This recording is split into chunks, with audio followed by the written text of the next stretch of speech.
name is Lindsay Howard, and I'm on a continuing crusade to get some positive information about breastfeeding out there to the general public who might not know all the positive things about breastfeeding. Um, this is largely in response to the recent U.S. release of the breast milk baby. Been a lot of people slamming this doll and trashing all its positive attributes, and I'm concerned that the negative aspects of breastfeeding might get spread a little bit further than the positive initially while people are busy freaking out. So, I wanted to talk right now about some ways that doctors, maybe even nurses, and the medical establishment as a whole really impair breastfeeding in the individual woman. One of those that's pretty serious for a number of reasons, not just as it pertains to breastfeeding, is routine interventions that are used during birth. Um, Doctors encouraging women to get an epidural or use some kind of medication that will inevitably leave the mother not up to her peak performance after the birth of her baby, will also cross the placenta to the baby, make the baby groggy, interfere with its latching on capabilities, and sometimes even delay or prevent a mother's breast milk from coming in. So women really need to be educated about the potential negative effects that accepting medication during labor and birth can have on them and their baby and their milk supply. Um, Separating mothers and babies immediately after birth, showing the baby to mom and then whisking it away to cut its cord and wash it and whatever, let the pediatrician look at it. Uh, it's really much better for mothers and babies and much more conducive to a positive breastfeeding experience if the baby is left with the mother. And all those medical interventions are sort of left after the most sensitive period of bonding, which is in the first couple hours. The sooner a mother and baby can begin their breastfeeding relationship, the better off it's bound to be. And as we've said already, some babies, aren't interested in breastfeeding right away, but generally, if they've had an unmedicated birth, they're going to be interested within the first couple hours. Um, Something that I know has been done. I know a lot of hospitals have abandoned this practice because they've abandoned the whole putting healthy babies in a nursery concept, which is excellent. Um, is that nurses will give babies bottles of formula or bottles of sugar water or even pacifiers to quiet them if the mother is trying to sleep, if the mother has requested some time away from the baby because she needs to recover, or she just needs time away from the baby, whether she wants it or not. Um, Giving babies water or formula fills their tummies, and they will not suckle at the breast as much, which will lead to a reduced milk supply, which will lead to the need for more supplementation, which will lead to a reduced milk supply, until inevitably the baby is weaned off of the breast, and women are told that it was because they simply couldn't produce enough milk. Well, bull. It's because the baby was given supplements that it didn't need. And the danger with bottle feeding at that very early stage of the breastfeeding relationship and the danger of pacifiers is that the baby will suffer nipple confusion, which means that young babies like that, immature babies, are not very good at switching back and forth from a warm, soft, human breast to a hard, rubber, cold nipple, and nipple confusion can lead to unintended early weaning as well because the baby simply forgets how to take the breast and it can't breastfeed anymore. Which puts mom in the difficult position of either manually expressing her breast milk to bottle feed baby, which is a lot of work, or just formula feeding. That's really sad when women have that option taken away from them.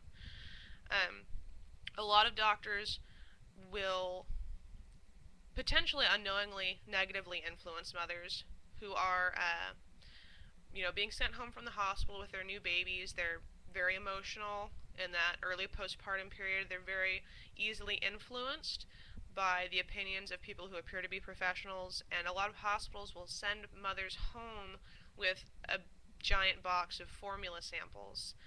Um, really just asking for trouble, because when it's 3 a.m. and baby's crying because he's hungry or because he's colicky or for whatever reason, and mom and dad are sitting there like, we really want some sleep. Okay, let's just give the kid some formula so that mom can have a rest and so the baby will sleep longer. If you have it, it's a really easy trap to fall into. It would be better if they sent mom home with a packet of breastfeeding information and a lactation consultant's number so that mom can get the help that she needs. Another thing is that the medical association is pretty big on discouraging co-sleeping, which is where mother and baby share the same bed, or with the advent of inventions like the arm's reach co-sleeper, which is fabulous, the baby is just sleeping right next to mom in its own bed, which can get rid of some of the concerns about baby maybe suffocating or being rolled over onto or whatever parents are afraid might happen. But bottle-fed babies will take a bottle, sleep for about 4 hours, maybe a little bit longer, because the large curd and the protein of cow's milk, which is what formula is usually made of, stays in the baby's digestive system and then in their little stomachs longer, just simply because it's harder to digest. Breast milk is really easily digested and assimilated by the baby, so their little tummies don't stay full as long, and they get hungry more often. So historically, and in most of the world besides Western society currently, mothers that breastfeed also co-sleep with their babies. And the benefit that that brings is that if baby starts crying because she's hungry or he's hungry in the middle of the night, mother doesn't have to get up and stagger down the dark hallway into baby's room to feed the baby, and sit up until baby's done eating, then put baby back down and try to get baby back to sleep. And then by the time mom gets back to bed and gets back to sleep, it's time to wake up and feed baby again, which it's really easy to see how that would be hard. But if baby is sleeping in bed with you, then baby cries, mom wakes up, gives baby the breast, mom falls back to sleep, baby nurses, falls back asleep. I still co-sleep with my daughter. She's almost 2, and she still breastfeeds, and it's gotten to the point where I don't wake up at all. I just sleep topless, and she wakes up and she wants it. It's there. She nurses. She falls back asleep, and neither of us have really ever suffered sleep deprivation for that reason. It's a good system. So doctors, I think, really need to recognize the enormous amount of responsibility they have towards helping women establish a healthy breastfeeding relationship. It's something that is not taken very seriously. A lot of doctors treat it very flippantly, and it's something that needs to stop.